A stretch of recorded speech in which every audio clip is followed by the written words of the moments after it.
The rocking chair on the porch swayed gently in the autumn breeze. A dried leaf fell silently from the hydrangea bushes. Elizabeth Miller let out a deep sigh as she gazed across her well-maintained front yard. The season of fall colors was approaching once again. I should move the rosemary indoors soon.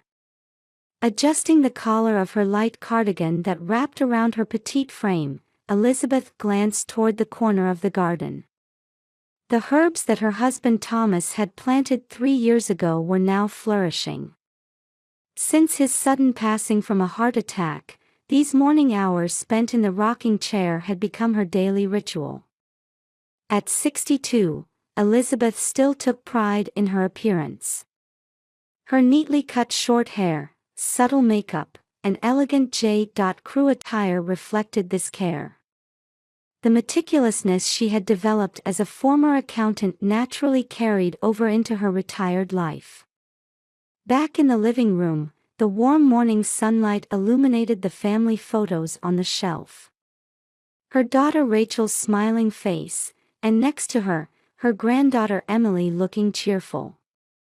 The two in the photographs looked so happy, and yet Rachel's weekly phone calls lately had seemed somewhat lackluster.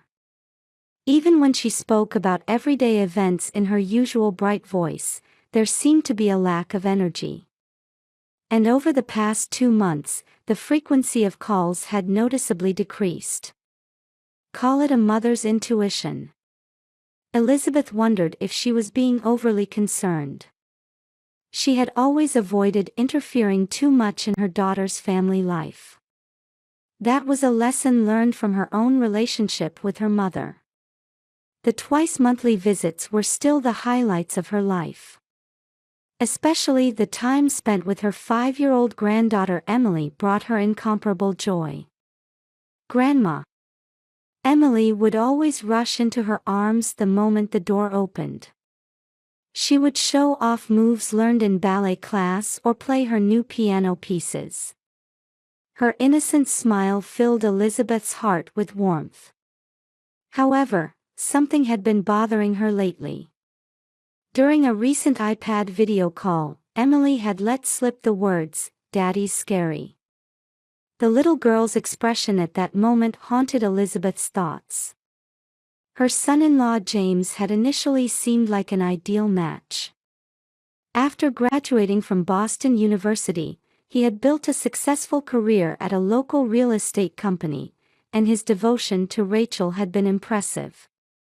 5 years into their marriage, they had purchased a home in a new development and appeared to have built a happy family. Lately, though, James had rarely been present during her visits. Rachel would say, "He's busy with work," but Elizabeth couldn't shake the feeling that something else lay behind those words. During lunch at Whole Foods with her book club friends, someone brought up rumors about James. They'd spotted him at a local bar. Elizabeth had quickly changed the subject to avoid further speculation. "All I can do is watch over them." Her close friend Martha from the church reading group had said, "You're worrying too much." Perhaps she was right. At dusk, Elizabeth smoothly pulled her compact SUV into the parking spot. It had become her recent habit to return home before the Instacart grocery delivery arrived. Since living alone, she had made an effort to maintain a regular routine. As she unlocked the front door, she recalled her weekend plans. Saturday would be spent with her daughter's family after church as usual. They had plans to attend Emily's new ballet recital, which the little girl was looking forward to. As night fell, Elizabeth gently touched the family photo in the living room as part of her bedtime routine. In the photo, Rachel wore the happy smile of a newlywed. It pained Elizabeth to think that the sparkle from those days seemed to be gradually fading. "Surely I'm just being paranoid." She told herself this as she headed to her bedroom.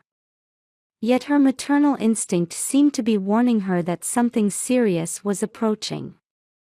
Bedtime was drawing near. Elizabeth was going through her usual evening routine in the night's stillness.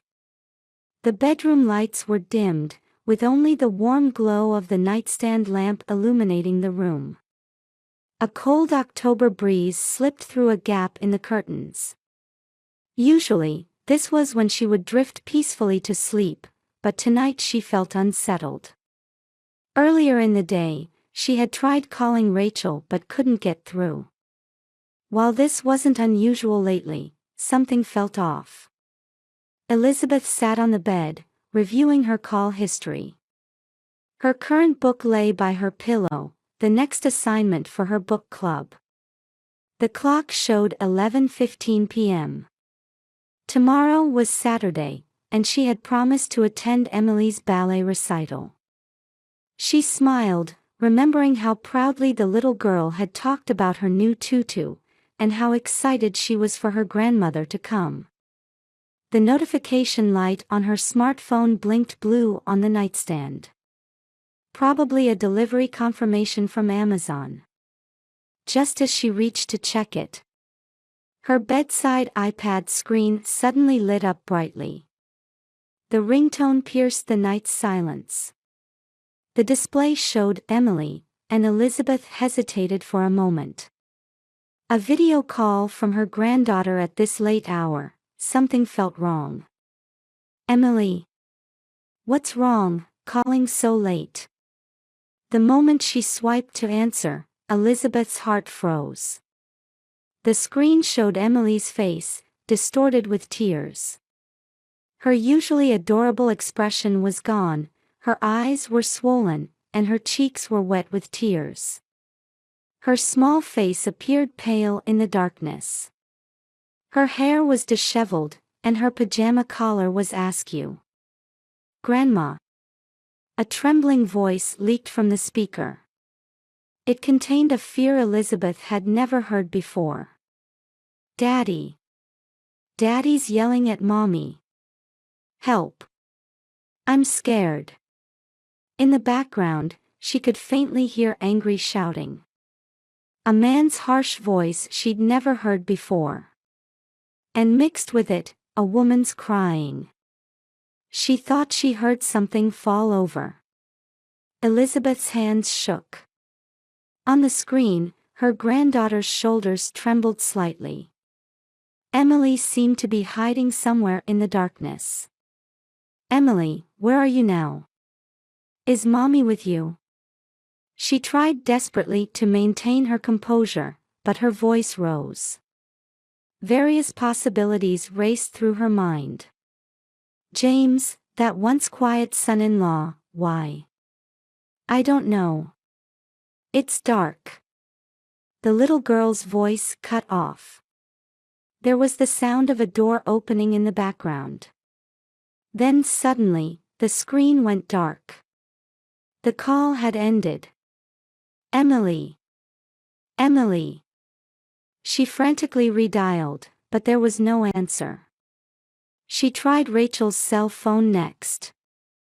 The call tone rang emptily. Once, twice, 3 times, switching to voicemail. She tried again. Same result. Cold sweat ran down her spine. Stay calm, Elizabeth. Telling herself this, she sprang into action.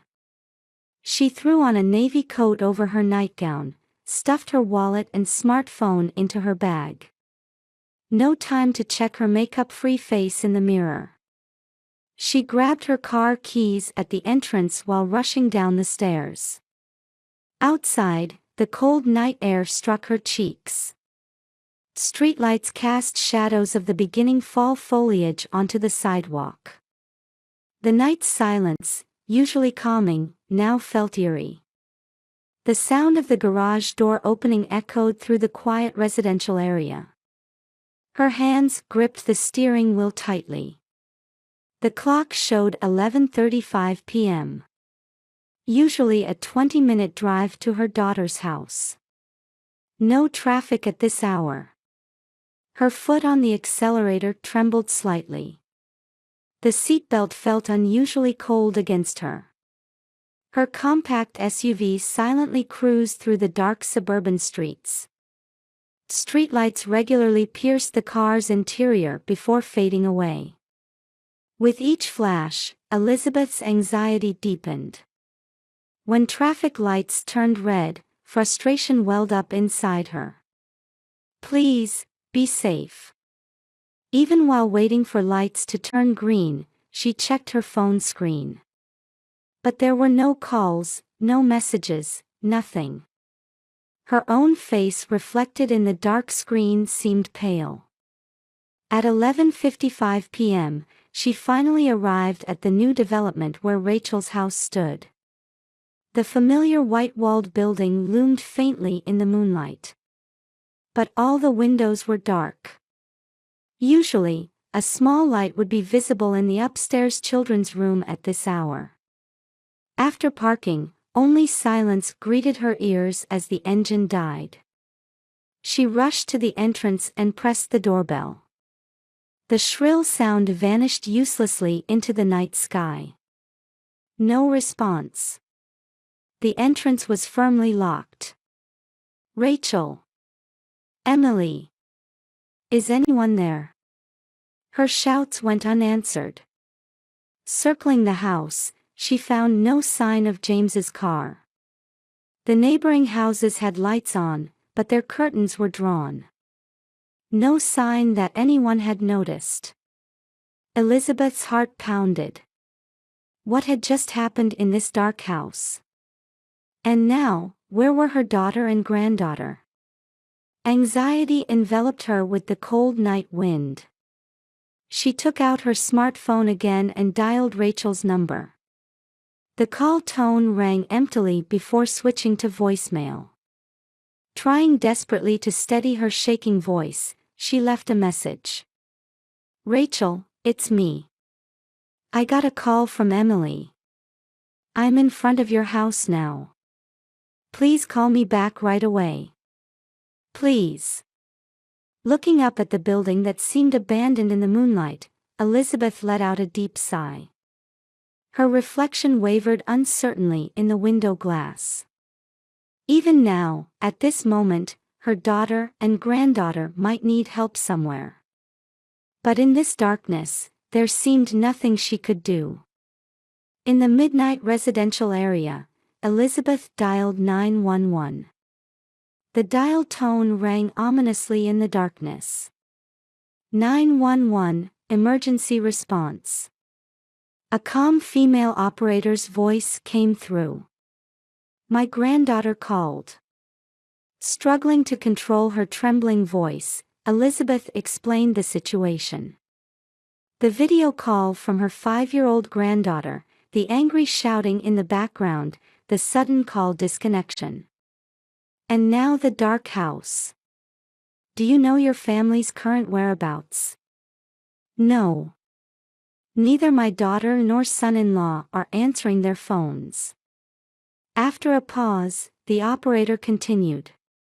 No direct violence has been confirmed at this point, correct? No, but please monitor the situation for 24 hours. In cases of adult disappearance, we can't immediately. The procedural words rang coldly in her ears. Elizabeth stood in front of the dark house, still clutching her phone. I can't just wait. She gripped the steering wheel again. Slowly drove down the street illuminated by streetlights. There was a park in this new development where children played. A place with Emily's favorite playground equipment. Maybe. The park was eerily quiet in the moonlight. A swing creaked softly in the wind. The car's headlights illuminated the playground equipment, but there was no sign of anyone. Rachel, where are you? She picked up her smartphone again. Left another message on voicemail. How many times now? Her voice was growing hoarse. She parked at a 24-hour CVS. The fluorescent lights inside cast an unnaturally bright glow around. At the entrance, a sleepy clerk was organizing newspapers. "Excuse me." Elizabeth showed a photo from her wallet. Rachel and Emily's smiling faces from last month's birthday. "Have you seen these two?" The clerk shook his head. "Sorry, ma'am." Next was the Starbucks near Whole Foods, where Rachel often went. But it was already closed. Her reflection in the window glass looked somehow aged. The clock had passed 1 a.m. Her phone's battery level sparked new anxiety. She'd left the charger at home. She checked each street in the residential area. Dim lights leaked from the windows of unfamiliar houses. Wouldn't someone notice? Hadn't anyone seen them? Fatigue was setting in.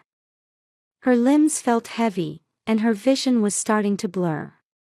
Further searching might be dangerous. Just as she thought this, something clicked. Could it be home? Yes, they might be heading to her house. Since childhood, Rachel had always returned home when troubled. Elementary school fights, high school heartbreaks, college setbacks.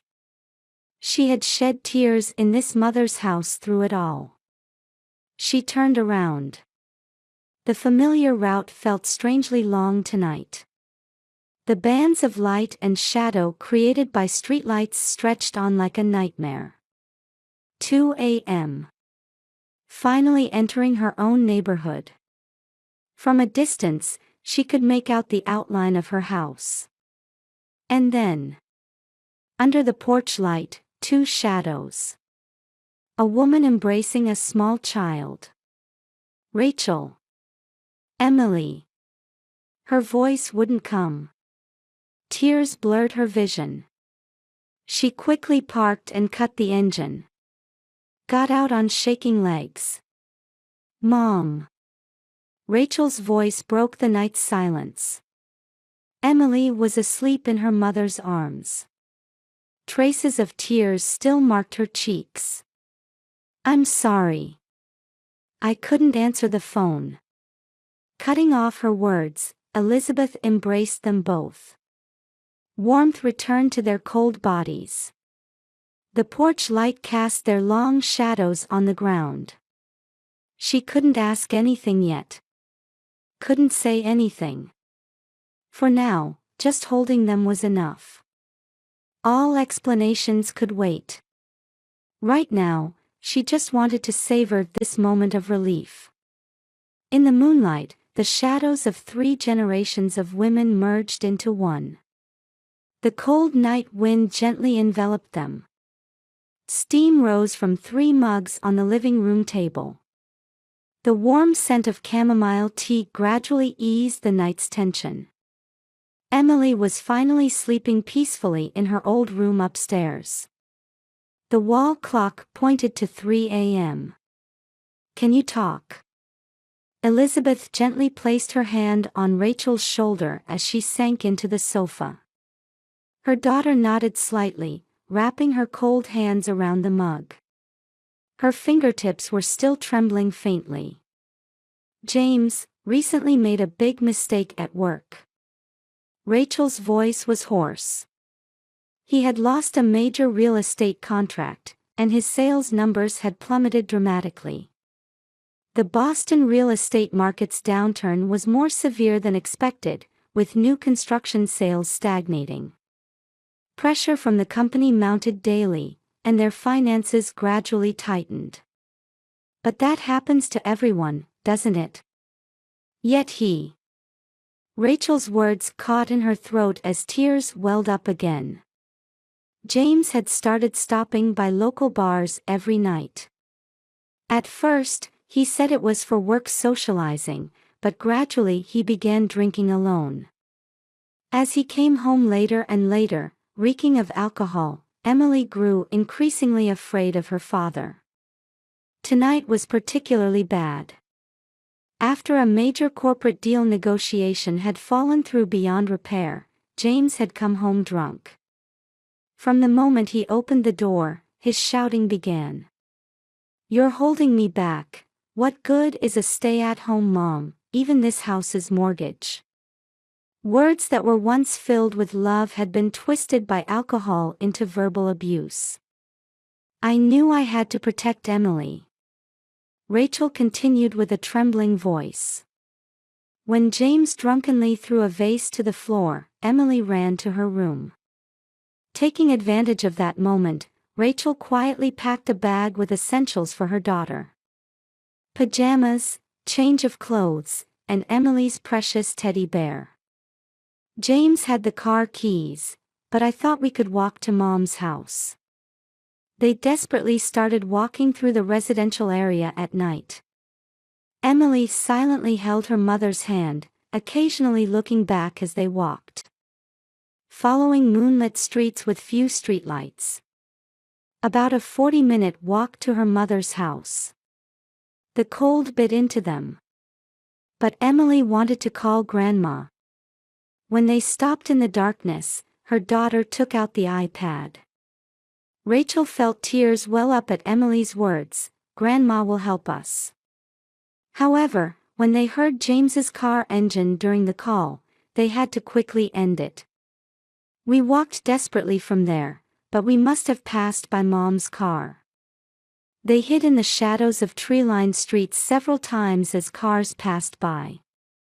Later, they realized one of them had been her mother's car.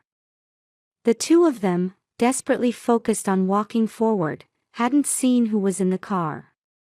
"James." Rachel's words trailed off. Elizabeth's smartphone vibrated. An unknown number appeared on the screen. "Hello? Mrs. Miller. This is Officer Johnson from Newton Police." The officer's voice echoed in the quiet living room. James's car had been found in a local bar's parking lot. He was heavily intoxicated inside, and the staff had called the police. "We have him in custody now. Planning to hold him until morning." Elizabeth let out a deep sigh. "Thank you," she said and hung up. "James." Rachel's voice trembled. "I can't go back. Tomorrow, no, today, I'm calling a lawyer right away. First, we'll get a restraining order." "Mom. It's okay now. I'll protect you and Emily, absolutely. This isn't just temporary shelter. We'll follow proper procedures and start a new life." The sun was beginning to rise. Soft light streaming through the window announced the start of a new day. Elizabeth stood up and opened the curtains. The hydrangeas in the front yard sparkled with morning dew. "I'm thinking of looking for part-time work." Rachel's voice carried determination. "Emily's school fees will be needed. Let's think about it slowly here.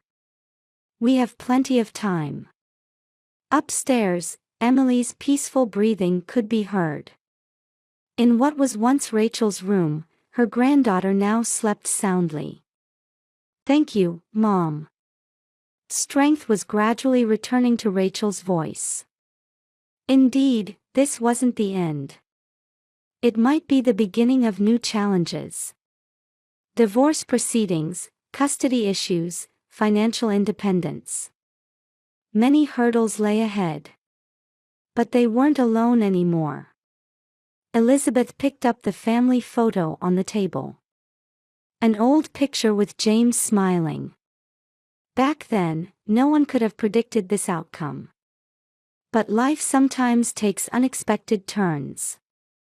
What matters is the choices we make from there. As the morning sun gently began to illuminate the room, mother and daughter sat quietly together. The clock hands pointed to the start of a new day. And those hands had surely begun marking the first steps toward a new life. 6 months later, on a spring afternoon, new roses were beginning to bloom in Elizabeth's garden. It was a pink variety that Emily had chosen, named Hope. "Grandma, look! There are more buds." Weekend afternoons had become Emily's routine time to help with the garden. At kindergarten, she proudly reported on the growth of the morning glories she was raising. The custody hearings in court had proceeded more smoothly than expected. James's drunk driving record and documentation of that violent night had been decisive. Rachel was granted custody, with James given monthly visitation rights. However, the first 6 months required supervised visits. James had started attending an alcoholism treatment program following that night's events. Weekly counseling and regular AA meetings. "At least he's trying to change," Rachel had quietly remarked. Elizabeth's house had now become home to 3 generations of women. The upstairs guest room became Rachel's room, and her former childhood room became Emily's space. 3 place settings appeared at the breakfast table, and 3 laughing voices echoed at twilight. Rachel had started a part-time job at a local accounting firm, secured through Elizabeth's former connections as an accountant. "I grew up watching Mom's example," Rachel smiled. She was gradually walking the path toward financial independence. During divorce mediation, the issue of house disposal came up. Eventually, after renegotiating with the bank, James took over the mortgage on their new home. In exchange, Rachel secured an increase in child support. "Mom, I got the lead role in the ballet recital." One day, Emily excitedly announced after returning from school. "I told Dad I want him to come see it." The room's atmosphere froze for a moment at those words. But Rachel gently stroked her daughter's head and replied, "Yes. Grandma and I will go watch too." In fact, James was changing bit by bit. He earnestly continued his sobriety program, and progress was visible in his counseling. During visits, he was beginning to show glimpses of the gentle father he once was. While complete restoration might be difficult, a new form of relationship was beginning to take shape. "People can change, can't they?" Elizabeth whispered to her daughter one night. "But just waiting isn't enough. You have to decide to change yourself." Rachel's response carried the strength of experience. The spring breeze carried the scent of new buds. The roses in the garden continued to produce more buds. The 3 women were each walking their new life paths in their own way. Sometimes through tears, but always moving forward. This house now embraced a new form of family. Perhaps not a perfect form. But it had become a place bound by genuine bonds of love and understanding. "Looks like tomorrow will be nice weather too," Elizabeth murmured, looking up at the twilight sky. "Yes, surely it will be." Rachel's voice echoed softly. Outside the window, Emily was watering the roses in the garden. Her figure, glowing in the sunset, seemed like a symbol of hope.